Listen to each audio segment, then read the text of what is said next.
Hello everyone, exam वारी में आप सभी का स्वागत है। दोस्तों, जैसे आप सभी को पता है कि हम लोग एनसीईआरटी सामान्य विज्ञान के प्रश्नों को चैप्टर वाइज कवर कर रहे थे। इसके पहले की वीडियो में हम क्लास 6 के प्रश्नों को कर चुके हैं और साथ ही हम क्लास 7 के 8 चैप्टर के प्रश्नों को कर चुके हैं। अगर आपने ये वीडियो नहीं देखी है तो प्लीज चैनल पर जाके देख सकते हैं। आज की इस वीडियो में हम क्लास 7 के बचे हुए चैप्टर के प्रश्नों को कवर करेंगे। ठीक है दोस्तों, ये सभी के लिए इंपॉर्टेंट है, तो आप लोग वीडियो को लास्ट तक ध्यान से जरूर देखिएगा। चलिए शुरू करते हैं। क्लास 7 चैप्टर 9 जिसका नाम है मृदा। तो इससे पहला प्रश्न देखते हैं। पहले प्रश्न में आपको जो है मिलान करना है। सूची 1 में आपका मृदा की परतें दी हैं और सूची 2 में उनकी विशेषताएं दी हैं। तो देखते हैं। ए है आपका शीर्ष मृदा अथवा ए संस्तर स्थिति। शीर्ष मृदा अथवा ए संस्तर स्थिति, तो इसकी विशेषता क्या है? तो पहला हो जाएगा, यह परत मृदु, सरंध्र और अधिक जल को धारण करने वाली होती है। यह आपका शीर्ष मृदा की विशेषता है। दूसरा आपका मध्य परत अथवा बीज संस्तर स्थिति।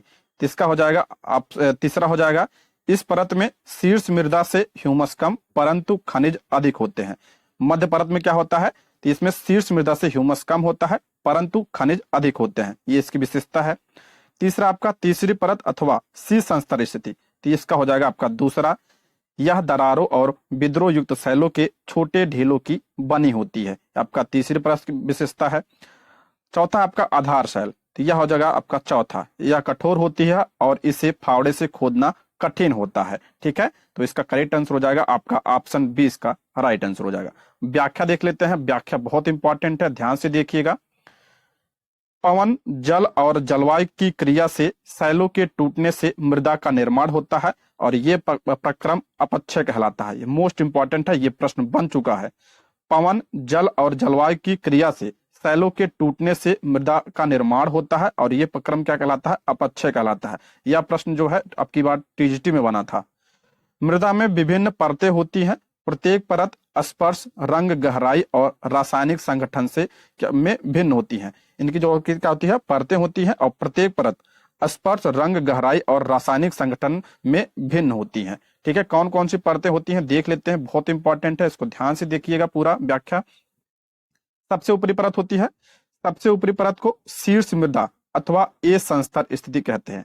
सबसे ऊपरी परत को क्या कहते हैं? शीर्ष मृदा अथवा ए संस्तर स्थिति। यह परत मृदु, सरंध्र और अधिक जल को धारण करने वाली होती है। इसमें ह्यूमस की अधिकता होती है जिस कारण इसका रंग क्या होता है? गहरा होता है। इसमें क्या होता है? ह्यूमस की अधिकता होती है। और ये किससे बना होता है? तो मृदु, सरंध्र और अधिक जल धारण करने वाली होती है। ये पॉइंट आप ध्यान रखिएगा। और इसमें ह्यूमस की अधिकता होती है और इसकी वजह से ही जो है इसका रंग क्या होता है? गहरा होता है। ठीक है, ह्यूमस क्या होता है? तो मृदा में उपस्थित सड़े गले जैव पदार्थ होते हैं, उसे क्या कहा जाता है? ह्यूमस कहा जाता है। ठीक है, आपका दूसरा आपका शीर्ष मृदा से नीचे की परत में ह्यूमस कम होता है लेकिन खनिज अधिक होते हैं। जो यह परत सामान्यतः अधिक कठोर और अधिक संहत यानी घनी होती है। जो दूसरी परत होती है यानी बीज संस्तर की परत या इसे मध्य परत कहते हैं, इसमें क्या होता है? ह्यूमस कम होता है। शीर्ष मृदा से इसमें ह्यूमस कम होता है लेकिन इसमें क्या होता है? इसमें खनिज होता है। ये ध्यान रखिएगा, खनिज जो है किसमें? मध्य परत में होता है।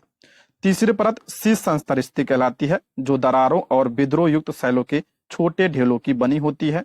और तीसरी परत के नीचे क्या होता है? आधार शैल होता है, जो कठोर होती है और इसे फावड़े से खोदना कठिन होता है। तो चारों आप ध्यान रखिएगा। पहला आपका है शीर्ष मृदा, जिसे इस संस्तर की मृदा कहते हैं।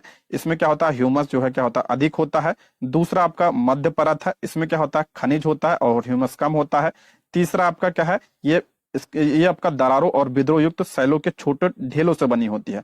और चौथा आपका आधार शैल है, जो कठोर होती है और इसे फावड़े से खोदना कठिन होता है। ठीक है, इंपॉर्टेंट है, इसको ध्यान रखिएगा। ये प्रश्न बन चुका है।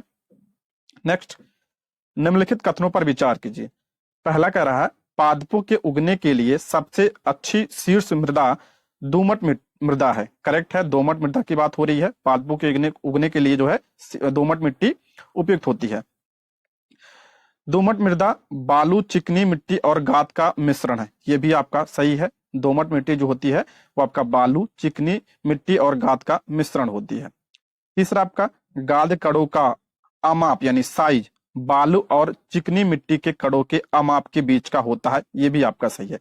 जो ये गाद कण होते हैं इसका साइज बालू और चिकनी मिट्टी के कणों के अमाप के बीच का होता है। ठीक है। चौथा आपका बलुई मिट्टी गेहूं चना और धान उगाने के लिए उपयुक्त होता है। ये आपका गलत है, बलुई मिट्टी नहीं दोमट मिट्टी। ठीक है, तो ये आपका गलत हो जाएगा। ऑप्शन बी इसका राइट आंसर हो जाएगा। 1, 2 और 3 सही है। ठीक है, ऑप्शन बी। व्याख्या भी देख लेते हैं। व्याख्या इंपॉर्टेंट है, बार बार मैं कह रहा हूं, इसको स्किप मत करिएगा आप लोग, इससे आपके कई सारे प्रश्न क्लियर होते हैं।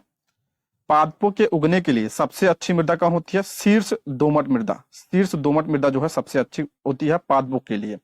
यह दोमट मृदा बालू चिकनी मिट्टी और गाद का मिश्रण है। ये पूछा जा सकता है प्रश्न। दोमट मिट्टी जो है किससे बनती है? तो ये आपका जो है बालू चिकनी मिट्टी और गाद का मिश्रण होता है। गाद कणों का अमाप यानी साइज बालू और चिकनी मिट्टी के कणों के अमाप के बीच का होता है, इसलिए आपका तीनों सही था। दोमट मृदा में भी ह्यूमस होता है। इस प्रकार की मृदा में पादपों के लिए उच्च जल धारण क्षमता होती है। दोमट मृदा में भी क्या होता है? ह्यूमस होता है और इसमें उच्च जल धारण करने की क्षमता होती है। अगला आपका चिकनी मिट्टी या मृतिका और दोमट मिट्टी। चिकनी मिट्टी और दोमट मिट्टी गेहूं चना और धान उगाने के लिए उपयुक्त होता है। गेहूं चना धान उगाने के लिए क्या उपयुक्त होता है? चिकनी मिट्टी और दोमट मिट्टी दोनों। जबकि कपास को बलुई दोमट, ध्यान रखिएगा, ये कपास को बलुई दोमट मिट्टी में उगाया जाता है। एनसीईआरटी में ये प्रश्न दिया है, ध्यान रखिएगा। बलुई दोमट में आपका कपास में आपका काली मिट्टी भी जो है कपास के लिए उपजाऊ होती है, इसलिए आपका चौथा कथन गलत है। गेहूं जैसे फसलें महीन मृदय मृदा में उगाई जाती हैं क्योंकि वह ह्यूमस से समृद्ध और अत्यधिक उर्वर होती हैं। कपास के लिए बलुई दोमट मृदा अधिक उपयुक्त होती है, जिसमें जल की निकासी आसानी से हो जाती है और जो पर्याप्त परिमाण में वायु को धारण करती है। ठीक है, ये पॉइंट ध्यान रखिएगा। नेक्स्ट, किसी गर्म दिन की दोपहर में किसी खेत अथवा खुले मैदान में जमीन की वायु कंपदीप्त होती दिखाई देती है। ऐसा निम्नलिखित में से किसके कारण होता है? आपने देखा होगा गर्मी के समय जो वायु होता है वो थोड़ा थोड़ा कंपन करते हुए दिखाई देता है, यानी सिमर करते हुए दिखाई देता है, वही पूछ रहा है। तो किसकी वजह से होता है? ऑप्शन ए इसका राइट आंसर हो जाएगा। सूर्य के प्रकाश के परावर्तन के कारण होता है। ऑप्शन ए इसका राइट आंसर हो जाएगा। गर्मी के दिनों में मृदा से जल के वाष्पन के कारण ऊपर उठती जलवाष्प वायु को अपेक्षाकृत सघन बना देती हैं। किसके कारण? जो वाष्पन होता है उसके कारण क्या होता है? वायु क्या हो जाता है? सघन हो जाता है, जिससे सूर्य के प्रकाश के परावर्तन के कारण मृदा के ऊपर की वायु कंपदीप्त यानी सिमर होती प्रतीत होती है। ठीक है, ये ध्यान रखिएगा, इंपॉर्टेंट है। अगला प्रश्न है, मृदा के संबंध में निम्नलिखित कथनों पर विचार कीजिए। पहला है, जल पवन अथवा बर्फ के द्वारा मृदा की ऊपरी सतह का हटना अपरदन कहलाता है। करेक्ट है, जल पवन अथवा बर्फ के द्वारा मृदा की ऊपरी सतह का हटना क्या कहलाता है? अपरदन कहलाता है, ये सही है। पॉलीथीन रसायन पीड़कनाशी मृदा को प्रदूषित करते हैं, ये भी आपका करेक्ट है। ऑप्शन सी इसका राइट आंसर हो जाए। दोनों आपका सही है। देखिए, मृदा का अपरदन मरुस्थल अथवा बंजर भूमि जैसे स्थानों पर क्या होता है? अधिक होता है, जहां की सतह पर बहुत कम अथवा कोई वनस्पति नहीं होती है। जब वनस्पति नहीं होती तो उनका क्या होता है? अपरदन अधिक होता है, इसलिए। अतः वृक्षों की कटाई और वनोन्मूलन को रोका जाना चाहिए और हरित क्षेत्र को बढ़ाने के प्रयास किए जाने चाहिए। पूछा जाता है कि जो है अपरदन कैसे रोका जा सकता है? तो जो है वृक्ष लगाकर रोका जा सकता है। अलावा पॉलीथीन की थैलियां और प्लास्टिक मृदा को क्या करते हैं? प्रदूषित करते हैं, सभी को पता है। इसके अतिरिक्त पीड़कनाशी एवं रसायनों का उपयोग मृदा प्रदूषण का कारण बनता है। पीड़कनाशी के उपयोग में कमी, अपशिष्ट पदार्थों का उचित प्रबंधन, रसायनों का उपचार तथा पॉलीथीन के उपयोग पर प्रतिबंध मृदा प्रदूषण में कमी ला सकती है। ये सब जो है आपका मृदा प्रदूषण में कमी लाने के उपाय हैं। ये पॉइंट भी आप ध्यान रखिएगा। अगला चैप्टर आपका जीवों में श्वसन, बहुत इंपॉर्टेंट चैप्टर है, इसको ध्यान से देखिएगा आप लोग। निम्नलिखित में से कौन सा पदार्थ हमारी पेशियों में संचित होता है जिससे ऐंठन होती है? कह रहा कौन सा पदार्थ हमारी पेशियों में संचित होता है यानी इकट्ठा होता है, जिससे क्या होती है? ऐंठन होती है। किसकी वजह से? तो ऑप्शन बी इसका राइट आंसर हो जाएगा, लैक्टिक अम्ल। ऑप्शन बी इसका करेक्ट आंसर हो जाएगा। व्याख्या देखते हैं, इंपॉर्टेंट है। बहुत देर तक व्यायाम करने, तेजी से दौड़ने, साइकिल चलाने अथवा भारी उठाने जैसे कार्यों के लिए अधिक ऊर्जा की आवश्यकता होती है, लेकिन ऊर्जा उत्पन्न करने के लिए हमारे शरीर को ऑक्सीजन की आपूर्ति सीमित होती है। ऐसी स्थिति में पेशी कोशिकाएं अवायवीय श्वसन द्वारा ऊर्जा की अतिरिक्त मांग को पूरा करती हैं। इस प्रक्रम में ग्लूकोज के आंशिक विखंडन से लैक्टिक अम्ल और कार्बन डाइऑक्साइड का निर्माण होता है। ध्यान रखिए, आंशिक विखंडन से होता है ये। इस लैक्टिक अम्ल का संचय पेशियों में ऐंठन उत्पन्न करता है। देखिए क्या होता है, जब हम बहुत ज्यादा काम कर लेते हैं या दौड़ लेते हैं तो क्या होता है, ऑक्सीजन की आपूर्ति हमें उतना नहीं, जितना हमारी बॉडी को चाहिए होता है उतना नहीं हो पाता है। ऐसी स्थिति में क्या होता है कि पेशी कोशिकाएं अवायवीय श्वसन द्वारा ऊर्जा की अतिरिक्त मांग को पूरा करती हैं। इस प्रक्रम में ग्लूकोज के आंशिक विखंडन से लैक्टिक अम्ल और कार्बन डाइऑक्साइड का निर्माण होता है। इस लैक्टिक अम्ल का संचयन पेशियों में ऐंठन उत्पन्न करता है। ठीक है, गर्म पानी से स्नान करने अथवा शरीर की मालिश करवाने पर ऐंठन से आराम मिलता है, क्योंकि इससे रक्त का संचार क्या हो जाता है, बढ़ जाता है। इसके परिणाम स्वरूप पेशी कोशिकाओं को ऑक्सीजन की आपूर्ति बढ़ जाती है, जिससे लैक्टिक अम्ल का कार्बन डाइऑक्साइड और जल में पूर्ण विखंडन हो जाता है। ठीक है, अगला प्रश्न है, अंतःश्वसित वायु तथा उच्छ्वसित वायु में ऑक्सीजन का प्रतिशत कितना होता है? अंतःश्वसित मतलब होता है जब हम ऑक्सीजन को, जब हम सांस अंदर लेते हैं, ठीक है, और उच्छ्वसित मतलब होता है जब बाहर निकलते हैं। ठीक है, जब बाहर निकालते हैं उसे क्या कहता है, उच्छ्वसित कहा जाता है, और जब अंदर लेते हैं उसे अंतःश्वसित कहा जाता है। ठीक है, तो इसका करेक्ट आंसर हो जाएगा ऑप्शन ए, इसका करेक्ट आंसर हो जाएगा। इसमें पूछ रहा है जब हम सांस अंदर लेते हैं तो ऑक्सीजन कितना लेते हैं, जब बाहर निकालते हैं तब ऑक्सीजन कितना बाहर निकालते हैं। तो ऑप्शन ए इसका राइट आंसर हो जाएगा। 21% जो है हम सांस लेते हैं तब जाता है ऑक्सीजन, और बाहर जब निकालते हैं तो उसमें 16.4% ऑक्सीजन होता है। हम जिस वायु का अंतःश्वसन तथा उच्छ्वसन करते हैं वह गैसों का क्या होता है, मिश्रण होता है। अतः श्वसित वायु में 21% ऑक्सीजन तथा 0.4% कार्बन डाइऑक्साइड होता है। जब हम सांस लेते हैं तो उसमें आपका 21% क्या होता है, ऑक्सीजन होता है, और 0.04% क्या होता है, कार्बन डाइऑक्साइड होता है। जबकि उच्छ्वसित वायु में 16.4% ऑक्सीजन तथा 4.4% कार्बन डाइऑक्साइड होता है। जब हम बाहर निकालते हैं, ध्यान रखिएगा, हम अक्सर पढ़ते हैं कि हम जब बाहर निकालते हैं तो हम कार्बन डाइऑक्साइड निकालते हैं, लेकिन ऑक्सीजन भी साथ में निकालते हैं। ये पॉइंट आप ध्यान रखिएगा। ऑक्सीजन निकलता है कितना, 16.4% निकलता है, और कार्बन डाइऑक्साइड कितना निकलता है, तो 4.4% कार्बन डाइऑक्साइड निकलता है। अंदर जब हम लेते हैं कार्बन डाइऑक्साइड कितना होता है, 0.04% होता है। बाहर निकालते हैं तो 4.4%। ये दोनों ध्यान रखिएगा। बाहर निकालते हैं जब हम सांस तो ऑक्सीजन और कार्बन डाइऑक्साइड दोनों होता है। नेक्स्ट, निम्नलिखित कथनों में से कौन सा कथन सही है? पहला कर आपका, भोजन में संचित ऊर्जा श्वसन के समय निर्मुक्त होती है, करेक्ट है। दूसरा आपका, कोशिका के अंदर ऑक्सीजन का उपयोग करके ग्लूकोज कार्बन डाइऑक्साइड और जल में विखंडित हो जाता है। कोशिका के अंदर ऑक्सीजन का उपयोग करके ग्लूकोज कार्बन डाइऑक्साइड और जल में विखंडित हो जाता है, ये भी आपका करेक्ट है। तीसरा आपका, ऑक्सीजन की अनुपस्थिति में भोजन विखंडन को वायवीय श्वसन कहा जाता है। नहीं, उसे क्या कहा जाता है, उसे अवायवीय कहा जाता है। जब ऑक्सीजन नहीं होता है तो क्या कहा जाता है, उसे अवायवीय श्वसन कहा जाता है। जब ऑक्सीजन उपस्थित होता है तो उसे वायवीय श्वसन कहा जाता है। उल्टा दिया है तो ये आपका गलत हो जाएगा। ऑप्शन ए इसका राइट आंसर हो जाएगा।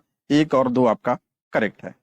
व्याख्या देखते हैं यहाँ पे, भोजन में संचित ऊर्जा श्वसन के समय क्या होती है, निर्मुक्त होती है। अतः सभी जीवों को भोजन से ऊर्जा प्राप्त करने के लिए श्वसन की आवश्यकता होती है। ये पॉइंट ध्यान रखिएगा, भोजन से ऊर्जा प्राप्त करने के लिए श्वसन की आवश्यकता होती है। क्लास 6 में हमने इसके बारे में पढ़ा था।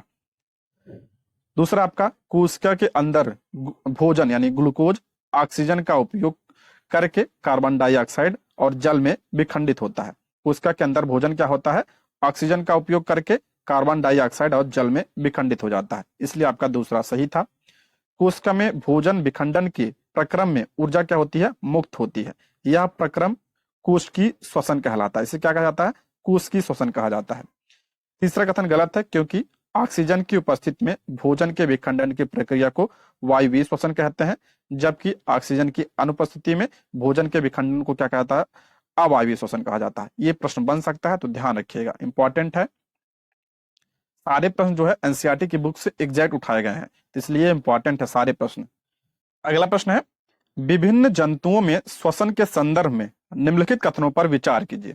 जंतुओं के श्वसन के बारे में दिया यहाँ पे, केचुए के बारे में दिया है, केचुए श्वसन कार्य त्वचा से करते हैं, ये करेक्ट है, एग्जाम में पूछा भी जा चुका है ये। केचुए जो है श्वसन कार्य किससे करते हैं? त्वचा से करते हैं। मेढक में मनुष्य की भांति फेफड़े होते हैं, तथापि वे अपनी त्वचा से भी श्वसन करते हैं, ये भी आपका करेक्ट है। ऑप्शन सी इसका राइट आंसर हो जाए। मेढक में जो है मनुष्य के भांति फेफड़े होते हैं और ये फेफड़े और त्वचा दोनों से क्या करते हैं? श्वसन करते हैं। ऑप्शन सी इसका राइट आंसर हो जाएगा। पूछा गया प्रश्न है, केचुए अपनी त्वचा से श्वसन करते हैं। केचुए की त्वचा स्पर्श करने पर आर्द्र और श्लेष्मीय प्रतीत होती है। इनमें से गैसों का आवागमन आसानी से हो जाता है। मेढक भी अपनी त्वचा से भी श्वसन करते हैं, इनकी भी त्वचा आर्द्र और श्लेष्मीय होती है। नेक्स्ट, श्वसन सभी जीवों के जीवित रहने के लिए अनिवार्य है। श्वसन क्या है? सभी जीवों के जीवित रहने के लिए अनिवार्य है, करेक्ट है। यह जीव द्वारा लिए गए भोजन से ऊर्जा को निर्मुक्त करता है, यह भी आपका करेक्ट है, इसलिए श्वसन जरूरी होता है। तो कथन और कारण दोनों सही है, ठीक है। तो इसका करेक्ट आंसर हो जाएगा आपका ऑप्शन ए, इसका राइट आंसर हो जाएगा। कथन और कारण दोनों सही है, कथन भी सही है और कारण जो है सही व्याख्या भी करता है। ऑप्शन ए इसका राइट आंसर हो जाएगा। हम अंतः श्वसन द्वारा जो वायु शरीर के अंदर लेते हैं उसमें उपस्थित ऑक्सीजन का उपयोग ग्लूकोज को कार्बन डाइऑक्साइड और जल में विखंडन के लिए किया जाता है। अभी हमने पीछे ही पढ़ा था, ठीक है। इस प्रक्रम में ऊर्जा क्या होती है? निर्मुक्त होती है। अगला है मिलान करना है, कॉलम ए कॉलम बी दिया है। देखिए, ईस्ट से क्या होता है? एल्कोहल का निर्माण होता है। डायाफ्राम यानी मध्यपट, ये किसमें होता है? फेफड़े में, वक्ष गुहा में। और तिलचट्टा की बात करें, तिलचट्टा का हो जाएगा आपका श्वास रंध्र। पत्तियां, इसमें रंध्र होती हैं, पीछे हम पढ़ चुके हैं। मछली में क्या होता है? क्लोम होता है, ठीक है। ईस्ट एक कोशिकीय जीव है, यह अवायवीय रूप से श्वसन करते हैं और इस प्रक्रिया के समय एल्कोहल निर्मित करते हैं, अतः इसका उपयोग शराब या वाइन और बियर बनाने के लिए किया जाता है। यह प्रश्न बन चुका है। श्वसन के समय वायु नासा गुहा श्वास नली से होकर हमारे फेफड़े में यानी फुफ्फुस में जाती है। फेफड़े वक्ष गुहा में स्थित होते हैं। वक्ष गुहा पार्श्व में पसलियों से घिरी होती है। एक बड़ी पेशी परत जो डायाफ्राम या मध्य पट कहलाती है, वक्ष गुहा को आधार प्रदान करती है। श्वसन में डायाफ्राम और पसलियों से बने पिंजर की गति सम्मिलित होती है, ये ध्यान रखिएगा। अगला आपका तिलचट्टा के बारे में दिया है। तिलचट्टा के शरीर के पार्श्व भाग में छोटे छोटे छिद्र होते हैं, ये छिद्र श्वास रंध्र कहलाते हैं। तिलचट्टों तथा अन्य कीटों में गैस के विनिमय के लिए वायु नालियों का जाल बिछा होता है, जो श्वास प्रणाली या वातक कहलाते हैं। इसे क्या कहता है? वातक कहा जाता है। अगला, पादपों की सतह पर उपस्थित सूक्ष्म छिद्र होते हैं, जो रंध्र की पत्तियों कहलाते हैं। इन्हीं के माध्यम से पौधे में ऑक्सीजन और कार्बन डाइऑक्साइड का विनिमय होता है। हमने पिछली क्लास में यह पढ़ा था। अगला प्रश्न है, किसी सामान्य वयस्क व्यक्ति की विश्राम अवस्था में औसत श्वसन दर होती है। जब हम आराम करते हैं तो श्वसन दर कितना होता है? तो 15 से 18 प्रति मिनट होता है। ऑप्शन बी इसका राइट आंसर हो जाएगा। ऑप्शन बी इसका करेक्ट आंसर हो जाएगा। कोई वयस्क व्यक्ति विश्राम की अवस्था में 1 मिनट में 15 से 18 बार सांस अंदर लेता है और बाहर निकालता है। अधिक व्यायाम करने में श्वसन दर कितना होता है? 25 बार प्रति मिनट तक बढ़ जाती है। अगला, उच्च वसन के समय पसलियां, तो ऑप्शन बी इसका राइट आंसर हो जाएगा। नीचे की ओर गति करती हैं, ऑप्शन बी इसका राइट आंसर हो जाएगा। पसलियां क्या होती हैं? नीचे की ओर गति करती हैं जब हम उच्च श्वसन करते हैं। ऑप्शन बी इसका राइट आंसर हो जाएगा। श्वसन के समय पसलियां ऊपर और बाहर की ओर गति करती हैं और डायाफ्राम नीचे की ओर गति करता है। और उच्च श्वसन के समय पसलियां नीचे और अंदर की ओर आ जाती हैं, जबकि डायाफ्राम ऊपर की ओर पूर्व स्थिति में आ जाता है। हमने बताया था ना, श्वसन क्या होता है? जब हम सांस अंदर लेते हैं, और ये उच्च श्वसन क्या होता है? जब हम सांस बाहर निकालते हैं। जब बाहर निकालते हैं उसमें क्या होता है? पसलियां नीचे और अंदर की ओर आ जाती हैं, जबकि डायाफ्राम ऊपर की ओर पूर्व स्थिति में आ जाता है। ये पॉइंट ध्यान रखिएगा, पूछा जा सकता है एग्जाम में, ठीक है। अगला चैप्टर आपका जंतुओं और पादप में परिवहन, मोस्ट इंपॉर्टेंट चैप्टर। पहला प्रश्न है, निम्नलिखित पर विचार कीजिए। पचा भोजन, ऑक्सीजन और अपशिष्ट पदार्थ दिया है। उपयुक्त में से रक्त किसका परिसंचरण करता है? कह रहा रक्त जो है किसका परिसंचरण करता है? तो रक्त जो है पचा भोजन का भी करता है, ऑक्सीजन के भी करता है, अपशिष्ट पदार्थ का भी करता है। तो ऑप्शन डी, 1, 2 और 3, ऑप्शन डी इसका राइट आंसर हो जाएगा। व्याख्या भी पढ़ लेते हैं। देखिए बार बार मैं कह रहा हूँ व्याख्या इंपॉर्टेंट है, इसलिए इसको स्किप मत करिएगा आप लोग। रक्त वह तरल पदार्थ है जो हमारी वाहिनियों में प्रवाहित होता है या पचे हुए भोजन को क्षुद्रांत यानी छोटी आंत से शरीर के अन्य भागों में ले जाता है। ये पचे हुए भोजन को जो है छोटी आंत से शरीर के अन्य भागों में ले जाता है, तो इसलिए पहला सही हो जाएगा। फेफड़े से ऑक्सीजन को भी रक्त ही शरीर की कोशिकाओं तक ले जाता है, और इसका काम क्या है, तो ये ऑक्सीजन का भी परिवहन करता है। तो पहले तो हो गया भोजन का, दूसरा हो गया ऑक्सीजन का। शरीर की कोशिकाएं भी अपशिष्ट का उत्सर्जन करती हैं। रक्त शरीर में से ऐसे कई अपशिष्ट पदार्थों को बाहर निकालने के लिए उनका परिवहन करता है, अपशिष्ट पदार्थों का भी परिवहन करता है। ठीक है, इसलिए आपका जो है तीनों सही होगा। अगला प्रश्न है, मोस्ट इंपॉर्टेंट है ये। मानव रक्त में उपस्थित हीमोग्लोबिन के संदर्भ में निम्नलिखित कथनों पर विचार कीजिए। हीमोग्लोबिन के बारे में दिया है। पहला कह रहा है, हीमोग्लोबिन ऑक्सीजन को अपने साथ संयुक्त करके शरीर के सभी अंगों और कोशिकाओं तक इसका परिवहन करता है। ये आपका सही है, ये क्या करता है, ऑक्सीजन का परिवहन करता है। दूसरा, हीमोग्लोबिन एक लाल रंग का वर्णक है जो ऑक्सीजन से संयुक्त होकर रक्त को लाल रंग प्रदान करता है। ये भी आपका करेक्ट है, आपने पढ़ा होगा कि हीमोग्लोबिन की वजह से रक्त का रंग क्या होता है, लाल होता है। तो ये आपका करेक्ट है, तो इसका राइट आंसर हो जाएगा आपका ऑप्शन सी। 1 और 2 दोनों सही है, ऑप्शन सी इसका राइट आंसर हो जाएगा। ठीक है, अच्छा हीमोग्लोबिन की बात करते हैं। तो हीमोग्लोबिन ऑक्सीजन को अपने साथ संयुक्त करके शरीर के सभी अंगों में और अंततः सभी कोशिकाओं तक परिवहन करता है। किसका, ऑक्सीजन का। हीमोग्लोबिन की कमी होने पर शरीर की सभी कोशिकाओं को कुशलतापूर्वक ऑक्सीजन प्रदान करना कठिन हो जाता है। हीमोग्लोबिन लाल रक्त कणिकाओं यानी आरबीसी में उपस्थित होता है। ध्यान रखिए, पूछा गया प्रश्न है। हीमोग्लोबिन जो है किसमें पाया जाता है, ये आरबीसी में पाया जाता है। ठीक है, और ये क्या है, वर्णक होता है। हीमोग्लोबिन की उपस्थिति के कारण ही रक्त का रंग क्या होता है, लाल होता है। इसको हम पढ़ चुके हैं। ठीक है, दोनों सही है। अगला प्रश्न है, श्वेत रक्त कणिकाएं, मोस्ट इंपॉर्टेंट ये भी। श्वेत रक्त कणिका यानी डब्ल्यूबीसी अथवा कणिकाएं निम्नलिखित में से क्या कार्य करती हैं। डब्ल्यूबीसी का कार्य पूछा है, तो ऑप्शन सी, रोगाणु का विनाश। ऑप्शन सी इसका राइट आंसर हो जाएगा, मोस्ट इंपॉर्टेंट है। व्याख्या देखते हैं इसके बारे में। रक्त के तरल भाग को क्या कहते हैं, प्लाज्मा कहते हैं। रक्त के तरल भाग को प्लाज्मा कहते हैं। रक्त कोशिकाएं यानी कणिकाएं इसमें क्या होती हैं, तैरती रहती हैं, किसमें, प्लाज्मा में। और ये कणिकाएं 3 प्रकार की होती हैं। कौन कौन सी, तो ये आपका लाल रक्त कणिकाएं जिसे आरबीसी कहते हैं, श्वेत रक्त कणिकाएं जिसे कहते हैं आप डब्ल्यूबीसी, और तीसरा आपका पट्टिकाणु जिसे प्लेटलेट्स कहते हैं आप। और लाल रक्त कणिकाएं ऑक्सीजन और कार्बन डाइऑक्साइड का परिवहन करते हैं। ये पॉइंट ध्यान रखिएगा। ये जो आरबीसी होती है क्या करती हैं, ऑक्सीजन और कार्बन डाइऑक्साइड दोनों का परिवहन करती हैं। और डब्ल्यूबीसी का कार्य क्या होता है, तो ये आपका उन रोगाणुओं को नष्ट करती हैं जो शरीर में प्रवेश करते हैं। तो ये आपका जो है रोगाणु से रक्षा करती है, कौन, डब्ल्यूबीसी। और तीसरा आपका प्लेटलेट्स है। रक्त को थक्का बनाना पट्टिकाणुओं के कारण होता है। रक्त का थक्का जो है किसके कारण, प्लेटलेट्स के कारण। तीनों ध्यान रखिएगा, मोस्ट इंपॉर्टेंट है, इनके कार्य भी ध्यान रखिएगा आप लोग। निम्नलिखित पर विचार कीजिए। पहला कह रहा आपका, पहला दिया रक्त वाहिकाएं, हृदय और वृक्क दिया है। कह रहा मानव शरीर के परिसंचरण तंत्र का हिस्सा नहीं है। किसका, परिसंचरण तंत्र का कौन हिस्सा नहीं है, तो इसका करेक्ट आंसर हो जाएगा आपका 4। वृक्क जो है ये आपका परिसंचरण का हिस्सा नहीं है, बाकी रक्त वाहिकाएं, हृदय ये सब जो है इसके हिस्से हैं। तो ऑप्शन डी इसका राइट आंसर हो जाएगा। देखिए ये प्रश्न पूछा गया है कि रक्त परिसंचरण की खोज किसने की, तो विलियम हार्वे ने किया था। ये पॉइंट ध्यान रखिए, किसने, विलियम हार्वे ने।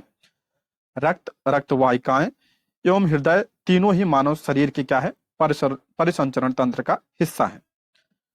रक्त क्या करता है, अभी हमने पीछे पढ़ा था, रक्त ऑक्सीजन, पचे हुए भोजन व अपशिष्टों का क्या करता है, परिवहन करता है। यह परिवहन रक्त वाहिकाओं के द्वारा होता है। शरीर में 2 प्रकार की रक्त वाहिनियां होती हैं। पहला आपका धमनी है, दूसरा आपका सीरा। यह प्रश्न पूछा जाता है। धमनियों का काम क्या होता है, तो धमनियां हृदय से ऑक्सीजन समृद्ध रक्त को शरीर के सभी भागों में ले जाती हैं। धमनियों में क्या होता है, इसमें आपका शुद्ध रक्त होता है। इसमें क्या होता है, ऑक्सीजन जो होता है आपका शुद्ध रक्त होता है। जो जिसमें ऑक्सीजन होता है वो शुद्ध होता है। चूंकि रक्त प्रवाह तेजी से और अधिक दबाव पर होता है, अंततः वाहिकाओं की भित्तिका यानी दीवार मोटी और प्रत्यास्थ होती है। सिराएं कार्बन डाइऑक्साइड समृद्ध रक्त को शरीर के सभी भागों में वापस हृदय में ले जाती हैं। सीरा में क्या होता है, इसमें अशुद्ध रक्त होता है। अशुद्ध रक्त क्या होता है, जिसमें आपका कार्बन डाइऑक्साइड होता है। ठीक है। सिराओं की भित्तियां अपेक्षाकृत क्या होती हैं, पतली होती हैं। सिराओं में ऐसे वाल्व होते हैं जो रक्त को केवल हृदय की ओर ही प्रवाहित होते हैं। ये पॉइंट ध्यान रखिएगा, धमनी में आपका शुद्ध रक्त होता है और सिरा में क्या होता है, अशुद्ध रक्त होता है। ठीक है। हृदय रक्त द्वारा पदार्थों के परिवहन के लिए पंप के रूप में कार्य करता है। हृदय रक्त द्वारा पदार्थों के परिवहन के लिए क्या करता है, पंप का कार्य करता है। और वृक्क की बात करें तो मानव शरीर के उत्सर्जन तंत्र का हिस्सा है, ना कि परिसंचरण तंत्र का। ठीक है, ये पॉइंट ध्यान रखिए, वृक्क जो है आपका ये उत्सर्जन तंत्र का हिस्सा है। अगला प्रश्न है, चिकित्सक हृदय स्पंदन को मापने के लिए निम्नलिखित में से किस यंत्र का उपयोग करते हैं। हृदय स्पंदन को नापने के लिए किसका उपयोग किया जाता है, तो स्टेथोस्कोप का प्रयोग किया जाता है। ऑप्शन ए इसका करेक्ट आंसर हो जाएगा। देखिए, हृदय 4 कक्षों में बटा होता है। यह प्रश्न बनता है कितने कक्षों में, 4 कक्षों में। हृदय के कक्ष की भित्तियां पेशियों की बनी होती है। ये पेशियां लयबद्ध रूप से संकुचन और विश्रांति करती हैं, जो हृदय स्पंदन यानी हार्ट बीट कहलाता है। ये हार्ट बीट अपने देखा किससे नापते हैं, तो स्टेथोस्कोप से नापते हैं, जो हृदय स्पंदन की ध्वनि को क्या करता है, आवर्धित कर देता है। एक पेसमेकर क्या होता है, तो पेसमेकर हृदय के गति कम हो जाने पर उसे समान स्थिति में लाने हेतु इसका प्रयोग किया जाता है, पेसमेकर का। ये पूछा गया ईसीजी का फुल फॉर्म क्या होता है, तो इलेक्ट्रोकार्डियोग्राफ होता है। यह प्रश्न बन चुका है। इसका प्रयोग संकुचन एवं विश्रांति के समय उत्पन्न विद्युत वाहक बल को मापने तथा हृदय के किसी अन्य प्रकार के विकार का पता लगाने के लिए किया जाता है। ईसीजी का प्रयोग जो है हृदय के विकार को पता लगाने में किया जाता है। अगला प्रश्न है, ईईजी का प्रयोग क्या होता है, तो इसका प्रयोग मस्तिष्क में होने वाली विद्युत क्रियाओं को निरूपित करने तथा मस्तिष्क संबंधी रोगों का निरूपण करने के लिए किया जाता है। ईईजी का प्रयोग किसमें, ये मस्तिष्क में होता है, ध्यान रखिएगा, ये इंपॉर्टेंट है, ये पूछा गया प्रश्न है ये भी। अगला प्रश्न है, निम्नलिखित पर विचार कीजिए। मछली दिया है, हाइड्रा दिया है और स्पंज दिया है। कह रहा है परिसंचरण तंत्र नहीं पाया जाता। किसमें, परिसंचरण तंत्र नहीं पाया जाता है, तो इसमें ऑप्शन सी इसका राइट आंसर हो जाएगा, हाइड्रा और स्पंज में। ऑप्शन सी करेक्ट आंसर हो जाएगा। हाइड्रा और स्पंजों जैसे कुछ जंतुओं में परिसंचरण तंत्र नहीं पाया जाता है। जिस जल में वे रहते हैं वही उनके शरीर में प्रवेश करके उनके भोजन और ऑक्सीजन की आपूर्ति कर देता है, इसलिए इसमें परिसंचरण तंत्र नहीं पाया जाता है। जब जल बाहर निकलता है तो वह अपने साथ कार्बन डाइऑक्साइड और अपशिष्ट पदार्थों को भी ले आता है, अतः परिसंचरण हेतु रक्त के समान तरल की आवश्यकता इन्हें नहीं होती है। समानता मछलियों में परिसंचरण तंत्र पाया जाता है। अगला प्रश्न है, अपोहन यानी डायलिसिस, आपने सुना होगा डायलिसिस के बारे में, की विधि निम्नलिखित में से किसके अक्रिय हो जाने की स्थिति में प्रयोग में लाई जाती है। तो जब हमारी किडनी खराब हो जाती है तब, यानी ब्रिक। ऑप्शन बी इसका राइट आंसर हो जाएगा। ब्रिक का काम क्या होता है, तो ब्रिक का मुख्य कार्य होता है रक्त को छानना। तो क्या करता है, रक्त को छानता है। अपोहन की विधि का प्रयोग ब्रिक के अक्रिय हो जाने की स्थिति में किया जाता है। इस विधि में कृत्रिम ब्रिक द्वारा रक्त को नियमित रूप से छाना जाता है। ठीक है। ब्रिक मानव शरीर के उत्सर्जन तंत्र का एक महत्वपूर्ण हिस्सा है। ब्रिक मूत्र वाहिनियां, मूत्राशय और मूत्र मार्ग सम्मिलित रूप से उत्सर्जन तंत्र बनाते हैं। मानव उत्सर्जन तंत्र द्वारा लवण और यूरिया जल के साथ पसीने तथा मूत्र के रूप में शरीर से बाहर निकाल दिए जाते हैं। शरीर से निकलने वाला पसीना शरीर से हानिकारक तत्वों को बाहर निकालने के साथ साथ शरीर को ठंडा बनाए रखने में भी सहायता करता है। ये प्रश्न बन चुका है, इसको ध्यान रखिएगा। ये अगला प्रश्न है, कुछ जंतुओं के शरीर से अपशिष्ट रसायनों के निष्कासन के संदर्भ में निम्नलिखित कथनों पर विचार कीजिए। अपशिष्ट रसायन, पहला करा, मछली कोशिका के अपशिष्ट उत्पादों को अमोनिया के रूप में उत्सर्जित करता है। करेक्ट है। जो मछली का अपशिष्ट उत्पाद होता है उसमें क्या होता है, अमोनिया होता है, ये आपका करेक्ट है। सर्प अपने शरीर से अपशिष्ट के रूप में नाइट्रिक अम्ल का उत्सर्जन करता है। नहीं, नाइट्रिक अम्ल का नहीं करता, ये यूरिक अम्ल का करता है। तो ऑप्शन ए इसका करेक्ट आंसर हो जाएगा। ऑप्शन ए, पहला आपका करेक्ट है, दूसरा आपका गलत है। व्याख्या देखते हैं। जंतुओं के शरीर में रसायनों के निष्कासन की विधि जल की उपलब्धता पर निर्भर करती है। मछली जैसे जलीय जंतु कोशिका के अपशिष्ट उत्पादों को अमोनिया के रूप में उत्सर्जित करते हैं। ये ध्यान रखिएगा, ये पूछा जाता है प्रश्न, जो सीधे जल में घुल जाती है। पक्षी, छिपकली, सर्प जैसे कुछ जंतु अपने शरीर से अपशिष्ट पदार्थों का उत्सर्जन अर्धघन यानी सेमी सॉलिड पदार्थ के रूप में करते हैं। ये पदार्थ यूरिक अम्ल होते हैं, यानी कि ये बहुत इंपॉर्टेंट है, ये जो मुख्यतः सफेद रंग का यौगिक होता है। मानव द्वारा उत्सर्जित अपशिष्ट पदार्थ क्या होता है? तो यूरिया होता है। अगला प्रश्न है, मिलान करना है, पौधे के भाग दिए हैं, उनके कार्य दिए हैं। तो इसका करेक्ट आंसर हो जाएगा आपका ऑप्शन सी, इसका राइट आंसर हो जाएगा। ऑप्शन सी इसका करेक्ट आंसर हो जाएगा। यानी रंध्र की बात करें तो वाष्पोत्सर्जन रंध्र। जाइलम क्या करता है? जस जाइलम, जस जल, यानी जल का परिवहन करता है। फ्लोएम का क्या करता है? तो ये आपका भोजन का परिवहन करता है। मूलरोम तो ये आपका जल का अवशोषण करता है। सारे पॉइंट ध्यान रखिए, बहुत इंपॉर्टेंट है, ठीक है। व्याख्या देखते हैं।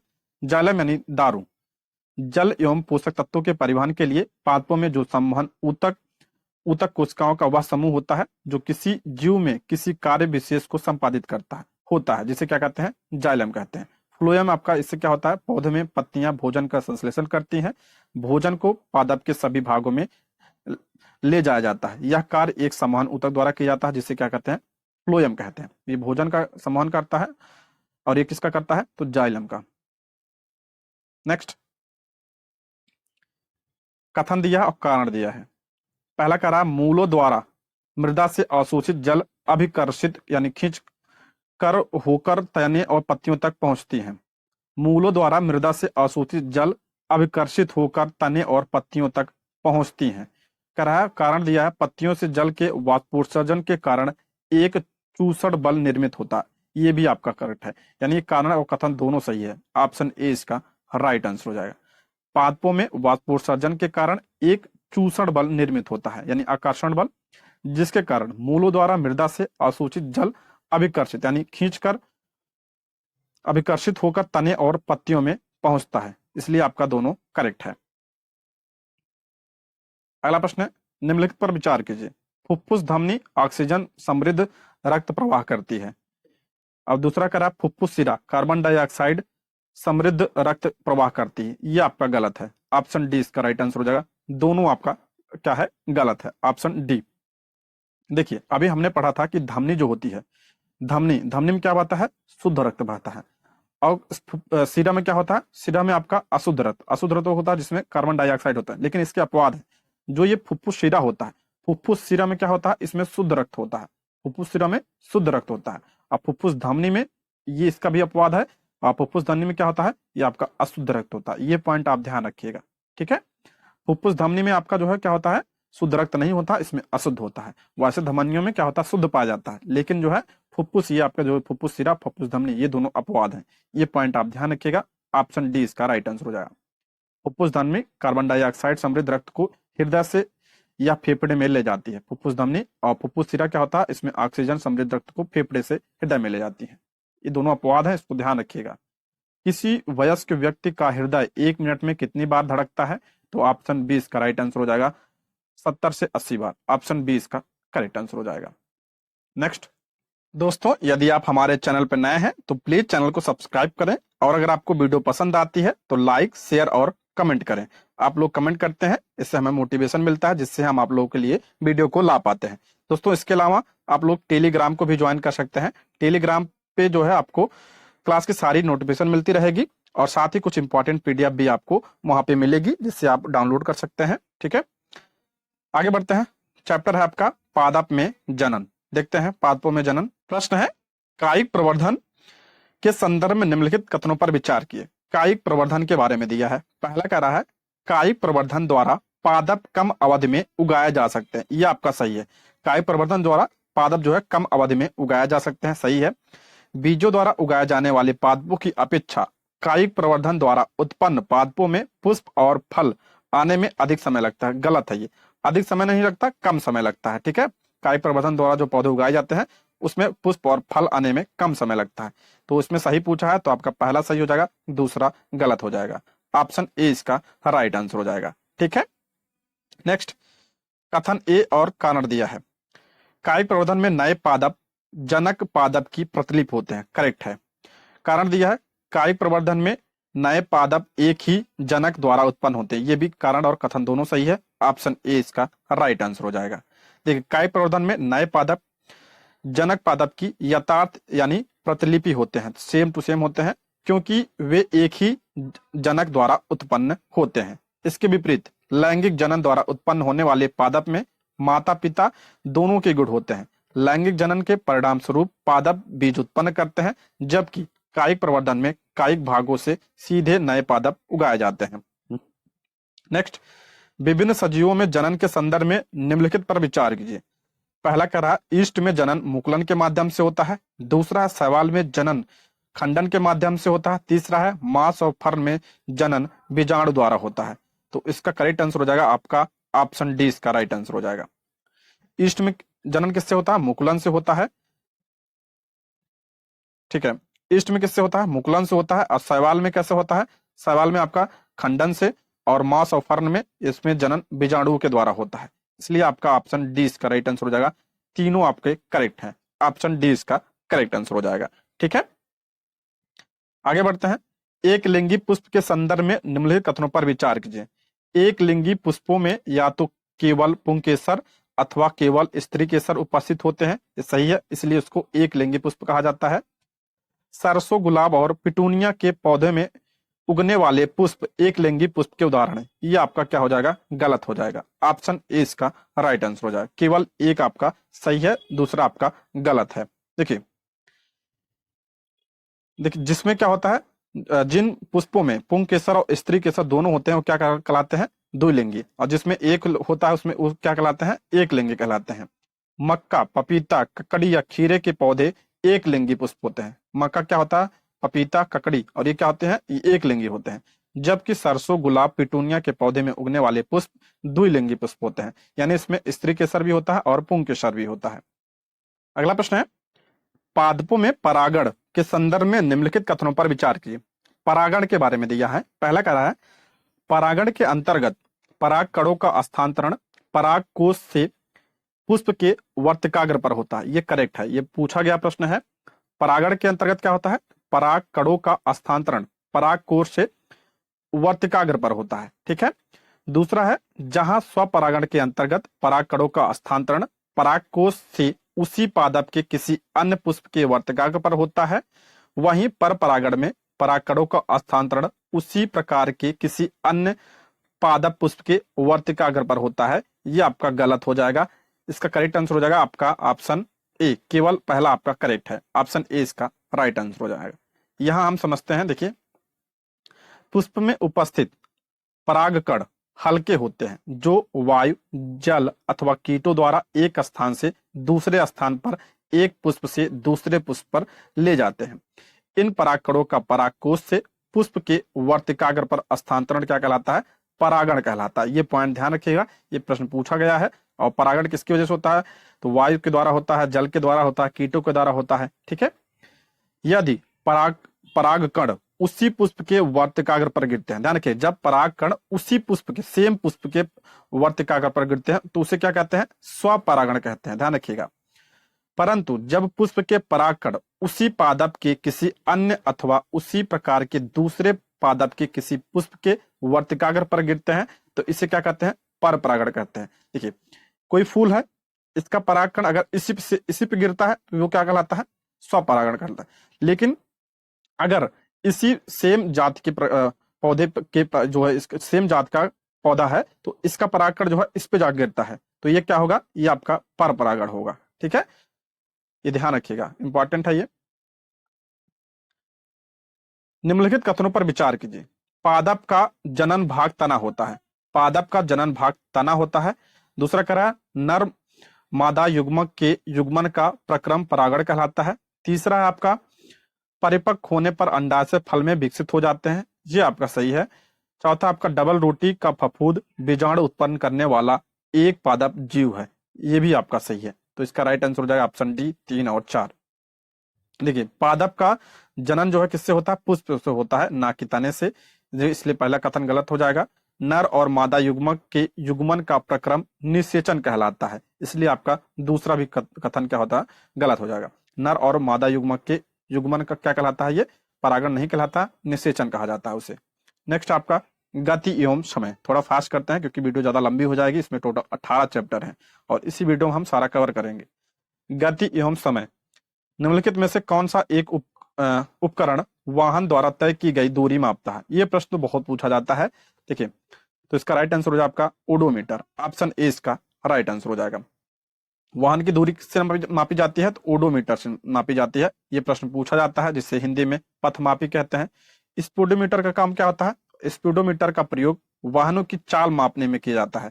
ठीक है, ये आपका दूरी नापता है ओडोमीटर, कितनी चली है दूरी, और स्पीडोमीटर का ये चाल की कितने किलोमीटर की चाल से चल रही है गाड़ी। एक्सीलरोमीटर क्या होता है? वाहन की चाल की वृद्धि दर को मापने का यंत्र है। और अल्टीमीटर से विमानों की ऊंचाई मापी जाती है। ये भी ध्यान रखिएगा, इंपॉर्टेंट है। अगला प्रश्न है, चालक का मूल मात्रक क्या है? तो ऑप्शन डी इसका राइट आंसर हो जाएगा मीटर प्रति सेकंड। ये आपका चालक का मूल मात्रक है, ये पूछा गया कई बार। ऑप्शन डी इसका राइट आंसर हो जाएगा। ठीक है, अगला है चैप्टर आपका विद्युत धारा और इसके प्रभाव। पहला प्रश्न है इसमें, किसी तार में विद्युत धारा प्रवाहित करने पर विभिन्न प्रभाव होते हैं, इन प्रभावों के संदर्भ में निम्नलिखित कथनों पर विचार कीजिए। विद्युत धारा प्रवाहित करने पर विभिन्न प्रभाव होते हैं, वही कह रहा है दिया इसमें। किसी तार में विद्युत धारा प्रवाहित करने पर वह तार तप्त हो जाता है, करेक्ट है। किसी तार में विद्युत धारा प्रवाहित करने पर वह तार चुंबक की भांति व्यवहार करता है, ये भी आपका सही है। अगर किसी तार में हम जो है विद्युत धारा प्रवाहित करते हैं तो वो चुंबक की तरह व्यवहार करता है। तो ऑप्शन सी इसका राइट आंसर हो जाएगा। 1 और 2 आपका दोनों करेक्ट है। ठीक है, इसे चुंबकीय विद्युत धारा का चुंबकीय प्रभाव कहते हैं। अगला प्रश्न है, विद्युत फ्यूज के संबंध में निम्नलिखित कथनों पर विचार कीजिए। फ्यूज, जो घरों में फ्यूज लगा होता है, उसके बारे में दिया है। इनका उपयोग लघु पतन यानी शॉर्ट सर्किट रोकने हेतु किया जाता है, ये आपका सही है। सुरक्षा मानक से उच्च विद्युत धारा के प्रभावित होने से विद्युत फ्यूज के तार पिघल जाते हैं, ये भी करेक्ट है, इसलिए लगाया जाता है। ऑप्शन सी इसका राइट आंसर हो जाएगा। ऑप्शन सी इसका करेक्ट आंसर हो जाएगा। ये अक्सर एग्जाम में पूछा जाता है, तो ध्यान रखिएगा। थॉमस अल्वा एडिसन के संबंध में निम्नलिखित कथनों पर विचार कीजिए। एडिसन के बारे में दिया है। थॉमस अल्वा एडिसन ब्रिटेन के वैज्ञानिक थे, गलत है। थॉमस अल्वा एडिसन ने विद्युत बल्ब, ग्रामोफोन, चलचित्र कैमरा तथा कार्बन प्रेषक का आविष्कार किया, ये आपका करेक्ट है। ऑप्शन 20 का राइट आंसर हो जाएगा। दूसरा आपका क्या है? सही है। थॉमस अल्वा एडिसन जो है ये कहाँ के थे? अमेरिका के थे। ठीक है, इसलिए आपका पहला गलत हो जाएगा। आगे बढ़ते हैं। अगला चैप्टर है आपका प्रकाश। क्लास 6 में भी हमने प्रकाश के चैप्टर को पढ़ा था, इसमें भी हम पढ़ेंगे। पहला प्रश्न है, समतल दर्पण के संदर्भ में निम्नलिखित कथनों पर विचार कीजिए। समतल दर्पण के बारे में दिया है। पहला कह रहा है, समतल दर्पण द्वारा बना प्रतिबिंब सीधा, आभासी तथा बिंब के समान आकार का होता है, ये आपका सही है। समतल दर्पण द्वारा बने प्रतिबिंब में बिंब का वाम भाग प्रतिबिंब के दक्षिण भाग की बात दिखाई देता है तथा बिंब का दक्षिण भाग प्रतिबिंब के वाम भाग की भांति दिखाई देता है। वाम भाग मतलब होता है आपका, ये वाम मतलब होता है आपका बायां, बायां कह रहा है, और दक्षिण भाग मतलब होता है आपका दायां। जैसे आप शीशा देखते हैं तो जो हमारा, अगर हम जो हमारा दायां होता है उस शीशे में क्या दिखाई जाता है? बायां दिखाई देता है। और जो बायां होता है उस शीशे में क्या दिखाई देता है? दायां दिखाई देता है, वही पूछ रहा है। तो ऑप्शन सी इसका करेक्ट आंसर हो जाएगा। दोनों आपका करेक्ट है, ये आपका समतल दर्पण के हैं। ऑप्शन सी इसका करेक्ट आंसर हो जाएगा। नेक्स्ट, अवतल दर्पण के विभिन्न उपयोगों के संदर्भ में निम्नलिखित कथनों पर विचार कीजिए। बहुत इंपॉर्टेंट प्रश्न है। अवतल दर्पण के उपयोग के बारे में दिया है। चिकित्सकों द्वारा आंख, कान, नाक तथा गले का निरीक्षण करने के लिए इसका प्रयोग किया जाता है, ये आपका करेक्ट है। नाई के द्वारा भी इसका प्रयोग किया जाता है अवतल दर्पण का। वाहन चालकों के पीछे देखने के लिए वाहनों के पार्श्व दर्पणों यानी साइड मिरर में इसका प्रयोग किया जाता है, ये आपका गलत है। साइड मिरर में इसका प्रयोग नहीं किया जाता है। किसका किया जाता है? उत्तल दर्पण का प्रयोग किया जाता है। उत्तल दर्पण का प्रयोग किया जाता है। दोनों इंपॉर्टेंट है, ध्यान रखिएगा। ऑप्शन ए इसका राइट आंसर हो जाएगा। पहला सही है, दूसरा आपका गलत है। ठीक है, नेक्स्ट, लेंसों के संदर्भ में निम्नलिखित कथनों पर विचार कीजिए। कह रहा है, उत्तल लेंस सदैव वास्तविक, उल्टा तथा आकार में बिंब से बड़े प्रतिबिंब बनाता है। दूसरा है, अवतल लेंस सदैव आभासी, सीधा व आकार में बिंब से छोटा प्रतिबिंब बनाता है। तो इसका राइट आंसर हो जाएगा ऑप्शन बी इसका करेक्ट आंसर हो जाएगा। इसमें क्या पूछा था? सही पूछा था। ऑप्शन बी इसका राइट आंसर हो जाएगा। देखिए, कथन पहला गलत इसलिए है क्योंकि उत्तल लेंस वास्तविक तथा उल्टा प्रतिबिंब बनाता है, परंतु बिंब लेंस से अत्यंत निकट रखा जाता है तो बनने वाला प्रतिबिंब आभासी, सीधा तथा आवर्धित होता है। उत्तल लेंस को आवर्धक लेंस की तरह भी उपयोग किया जाता है। समानता उत्तल लेंस उस पर पड़ने वाले प्रकाश को अभिसारित कर देता है, इसलिए इसे अभिसारी लेंस कहते हैं। ये ध्यान रखिएगा। क्या करता है? ये अपसरित कर देता है। उत्तल लेंस क्या होता है, प्रकाश की किरणों को बटोर देता है, इकट्ठा कर देता है, इसलिए इसे अभिसारी लेंस कहते हैं। और अपसारी क्या होता है, अवतल दर्पण होता है, ये क्या करता है, फैला देता है। कथन दूसरा सही है। अवतल लेंस सदैव आभासी, सीधा तथा आकार में बिंब से छोटा प्रतिबिंब बनाता है। अवतल लेंस उस पर आपतित प्रकाश को अपसारित यानी बाहर की ओर मोड़ना कर इसे इसे क्या कहते हैं, अपसारी लेंस कहते हैं। अगला प्रश्न है, निम्नलिखित कथनों पर विचार कीजिए। श्वेत प्रकाश 7 वर्णों का मिश्रण होता है, सभी ने पढ़ा है, सही है। इंद्रधनुष भी 7 वर्णों से मिलकर बना होता है, ये भी सही है। ऑप्शन सी इसका करेक्ट आंसर हो जाएगा। अगला चैप्टर आपका जल एक बहुमूल्य संसाधन। इसे प्रश्न देखते हैं। विश्व जल दिवस निम्नलिखित में से कब मनाया जाता है, तो 22 मार्च को विश्व जल दिवस मनाया जाता है, मोस्ट इंपॉर्टेंट है। ऑप्शन ए इसका करेक्ट आंसर हो जाएगा। अच्छा, 22 अप्रैल को कौन सा दिवस मनाया जाता है, तो 22 अप्रैल को पृथ्वी दिवस मनाया जाता है, ये पॉइंट भी याद ध्यान रखिएगा। अच्छा, 22 मई को क्या मनाया जाता है, तो 22 मई को आपका मनाया जाता है जैव विविधता दिवस। जैव विविधता दिवस किस दिन मनाया जाता है, 22 मई को मनाया जाता है। ठीक है, सारे पॉइंट आप ध्यान रखिएगा, इंपॉर्टेंट है ये। नेक्स्ट, निम्नलिखित में से कौन सा कारक जल की कमी हेतु उत्तरदायी है। जल की कमी हेतु उत्तरदायी औद्योगिकरण में वृद्धि, बढ़ती जनसंख्या, जल संसाधनों का कुप्रबंधन। तो सही हो, तीनों सही है, तो इसका राइट आंसर हो जाएगा आपका ऑप्शन डी। अगला प्रश्न है, निम्नलिखित में से कौन सी सिंचाई व्यवस्था सर्वाधिक मितव्ययी है, तो ऑप्शन डी इसका राइट आंसर हो जाएगा। बूंद सिंचाई, ऑप्शन डी इसका राइट आंसर हो जाएगा, जिसे आप जो है ड्रिप इरिगेशन कहते हैं। ऑप्शन डी इसका राइट आंसर हो जाएगा। मितव्ययी मतलब जो सर्वाधिक उपयोगी हो, सबसे अच्छी हो, जिसमें जल का जो है ज्यादा ज्यादा बर्बादी ना हो, वही आपका है। तो बूंद सिंचाई में जल की बर्बादी नहीं होती है। ठीक है, ऑप्शन डी इसका राइट आंसर हो जाएगा। अगला प्रश्न है, सही विकल्प का चयन करें। पहला कह रहा है, विश्व की सभी झीलों और नदियों में जल की कुल मात्रा नियत या स्थिर रहती है। दूसरा कह रहा है, भूमि जल की कुल मात्रा नियत रहती है। तीसरा आपका, विश्व के समुद्रों और महासागरों में जल की कुल मात्रा नियत है। विश्व में जल की कुल मात्रा नियत है, तो ऑप्शन डी इसका करेक्ट आंसर हो जाएगा। ठीक है, ऑप्शन डी इसका राइट आंसर हो जाएगा। देखिए, जल चक्र बारे में आपने सुना होगा। जल चक्र द्वारा परिचक्रण के दौरान जल इसकी तीनों अवस्थाओं अर्थात ठोस, ध्रुव पर हिमनद जो होता है, द्रव जो महासागर, नदी, झील में होता है, और गैस वायु में जलवाष्प में किसी एक अवस्था में पृथ्वी पर कहीं भी पाया जा सकता है। जल का उसकी तीनों अवस्थाओं के बीच सतत चक्रण द्वारा पृथ्वी पर जल की कुल मात्रा क्या होती है, हमेशा स्थिर रहती है। नेक्स्ट, वन हमारी जीवन रेखा चैप्टर है, वन के बारे में पढ़ेंगे। निम्नलिखित में से कौन सा खाद्य श्रृंखला का सही क्रम है। खाद्य श्रृंखला का सही क्रम पूछा है, तो ऑप्शन ए इसका राइट आंसर हो जाए। पहले घास घास को क्या खाता है, कीट खाता है। कीट को मेढक खाता है। मेढक को कौन खाता है, सर्प खाता है। सर्प को कौन खाता है, गरुड़ खाता है। ये प्रश्न पूछे जाते हैं, ध्यान रखिएगा। देखिए, साइंस में जो है जो निचली कक्षा के साइंस है, जैसे 6, 7, 8 में, तो इसमें क्या है, आपका इन्वायरमेंट और साइंस दोनों एक में है, तो इसीलिए जो है इसमें इन्वायरमेंट के प्रश्न आपको देखने को मिल रहे हैं। ठीक है, ऑप्शन ए इसका करेक्ट आंसर हो जाएगा। सभी जीव, चाहे वो शाक भक्षी हो अथवा मांस भक्षी, अंततः भोजन के लिए पादपों पर ही निर्भर होते हैं, क्योंकि जो जंतु पादपों का भोजन करते हैं, उन्हें अक्सर अन्य जंतुओं द्वारा भोजन के रूप में खा लिया जाता है, और इस प्रकार यह क्रम चलता रहता है। इस क्रम में खाद्य श्रृंखला, इसे क्या कहता है, खाद्य श्रृंखला कहा जाता है। घास को कीटों द्वारा खा लिया जाता है, जिन्हें मेढक खा लेते हैं। मेढक को सर्प और सर्प को गरुड़ खा लेता है। ये खाद्य श्रृंखला है, इसको ध्यान रखिएगा। पहला प्रश्न है, अपघटकों के संदर्भ में निम्नलिखित कथनों में से कौन सा कथन सही है। अपघटक के बारे में पूछा है। ये मृत पादपों और जंतु ऊतकों को ह्यूमस में परिवर्तित कर देते हैं, करेक्ट है। ये वन में उगने वाले पादपों के लिए पोषक तत्वों की आपूर्ति को बनाए रखने में सहायक है, ये भी आपका सही है। ऑप्शन सी इसका करेक्ट आंसर हो जाएगा। दोनों आपके करेक्ट हैं। अपघटक के बारे में दिया है, ठीक है, दोनों आपके सही हैं।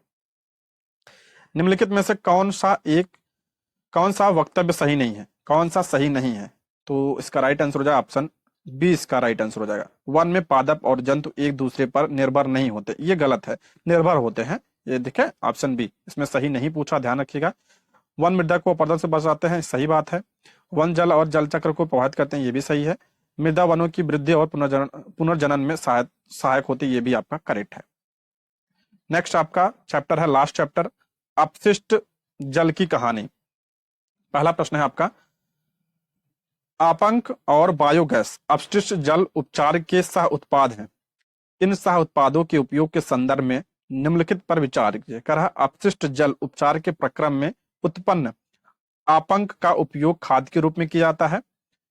दूसरा कह रहा है अपशिष्ट जल उपचार के प्रक्रम में उत्पन्न होने वाली बायोगैस यानी जैव गैस का उपयोग ईंधन के रूप में अथवा विद्युत उत्पादन के लिए किया जाता है। तो इसका राइट आंसर हो जाएगा आपका ऑप्शन सी। दोनों आपके करेक्ट हैं, ऑप्शन सी इसका राइट आंसर हो जाएगा। उपयुक्त दोनों कथन सही हैं। अपशिष्ट जल उपचार के दौरान उत्पन्न आपंक का उपयोग खाद के रूप में किया जाता है। आपंक मतलब होता है जो कचरा होता है, ठीक है, जिससे कार्बनिक पदार्थ और पोषक एक तरीके से खाद पोषक तत्व पुनः मृदा में वापस चले जाते हैं। क्लोरीन एवं ओजोन जैसे रसायनों का प्रयोग जल को रोगाणु रहित करने के लिए किया जाता है। इस प्रक्रम में उत्पन्न होने वाली बायोगैस का उपयोग ईंधन के रूप में किया जाता है। साथ ही इसका उपयोग विद्युत उत्पादन के लिए भी किया जाता है। अगला प्रश्न है कृमि प्रसंस्करण शौचालय के संदर्भ में निम्नलिखित कथनों पर विचार कीजिए। कृमि मतलब केचुआ। कह रहा है इसमें मानव मल को केचुओं द्वारा उपचारित किया जाता है। करेक्ट है। इसके उपयोग में जल की बहुत अधिक मात्रा की आवश्यकता होती है। नहीं, जल की आवश्यकता नहीं होती है। तीसरा आपका मानव मल पूर्णतः कृमि केको में परिवर्तित हो जाता है जो मृदा के लिए अति समृद्ध पोषक है। ये आपका करेक्ट है। तो इसका राइट आंसर हो जाएगा ऑप्शन बी। इसका राइट आंसर हो जाएगा 1 और 3। ये अपशिष्ट प्रबंधन है सारे। तो ये कथन आपका पहला सही है। भारत में कृमि प्रसंस्करण शौचालय की रूपरेखा का परीक्षण किया गया है जिसमें मानव मल को केचुओं द्वारा उपचारित किया जाता है, उसे खाद में परिवर्तित कर दिया जाता है केचुओं के द्वारा। यह तकनीक मानव मल से सुरक्षित प्रसंस्करण के लिए आदर्श सिद्ध हो सकती है क्योंकि इसके उपयोग में जल की बहुत कम मात्रा की आवश्यकता होती है। इसलिए आपका दूसरा गलत है। तीसरा आपका कथन सही है क्योंकि इस शौचालय का संचालन बहुत सरल और स्वच्छतापूर्ण है। इसमें मानव मल पूर्णतः कृमि केको में परिवर्तित हो जाता है जो मृदा के लिए बहुत समृद्ध पोषक का कार्य करता है। ठीक है दोस्तों, इसमें टोटल 18 चैप्टर हैं। तो हमने सारे चैप्टर को कवर कर लिया है। तो अगली वीडियो में हम क्लास 8 के प्रश्नों को देखेंगे। तो वीडियो कैसी लगी कमेंट बॉक्स में आप लोग जरूर बताइएगा और चैनल को सब्सक्राइब जरूर कर लीजिएगा। ठीक है, ये रहे आज के प्रश्न। Thank you for watching.